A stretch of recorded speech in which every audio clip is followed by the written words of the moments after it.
Hi, today we are going to see about daily life chemistry. Everything in your home is chemistry: shampoo, soap, paint, plastics, furniture, clothes, vessels, shoes, home appliances, and many more. Everything is chemistry. I'm going to talk about an interesting material which we all have seen at home. Mostly, some of the appliances we do have. This is, can you all guess what this material is? It is white in color. Yeah, this is none other than Teflon. But when we say Teflon, what comes to your mind is this non-stick ware. Because at home, when we say Teflon, only this non-stick ware comes to our mind. This is black in color. But the original color of Teflon is white in color. So this discovery of Teflon was quite accidental. So what exactly is Teflon? Teflon is nothing but tetrafluoroethylene. Now see, this is the structure of tetrafluoroethylene. CF2 double bond CF2. So how was this Teflon discovered? You can see this picture. This is a picture of three scientists working, and the person who's standing with a rod at hand, he is Roy Plunkett. So this is Roy Plunkett. Roy Plunkett was born in Ohio, and he was working for DuPont Company. So when he was working for DuPont Company, he was dealing with tetrafluoroethylene.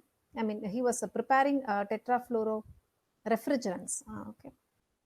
So when Roy Plunkett, when he joined DuPont Company, the first assignment that was given to him was preparing refrigerants, that is CFCs. CFC means chlorofluorocarbons. So he was working with TFE gas, tetrafluoroethylene gas. So at the end of the day, when he was working with TFE, he used the TFE and HCl and he tried to store that in a refrigerator, and he thought he can come back the next day and try to work with it. So he and his colleagues, what they did was they used this canister. You can see here in the picture, bottle down. So that was a canister where he stored a tetrafluoroethylene gas. So he stored it in the refrigerator and went home. The next day when he came, he wanted to continue that experiment. So he took out this canister from the fridge and was trying to pour. But unfortunately, nothing came out. No liquid came out. So next, what he did was he knew that he tried to put a stick inside, and you can see in this photo he's having a stick at hand. So he put a stick inside and tried to poke it, and when he tapped the canister, he could see some white powder. Now you all can see here there are some white powder on the table, on his table. So he was very surprised, and what we would have done, normal person, what he will do when such things happens in a chemistry laboratory.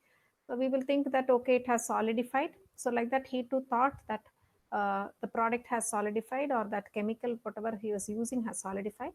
So he attempted to actually liquefy it.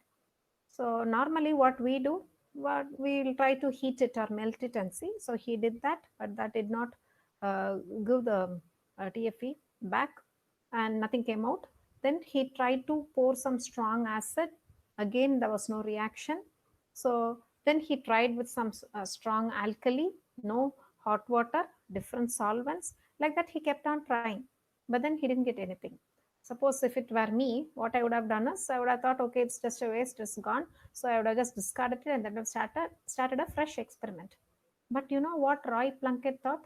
He thought there is some material which is resistant to strong acid, alkali, heat, solvents. Why not think of an application of it? And that is how now we have what is called as Teflon. See, we can find almost no home without all these containers. So every home has got at least one Teflon utensils, because as advertisement states, it doesn't stick on. The food which we prepare does not stick on to this Teflon coating. So this Teflon Why we use for kitchen appliances that at home we also use it for acidic substances, say lime rice, tamarind rice, etc.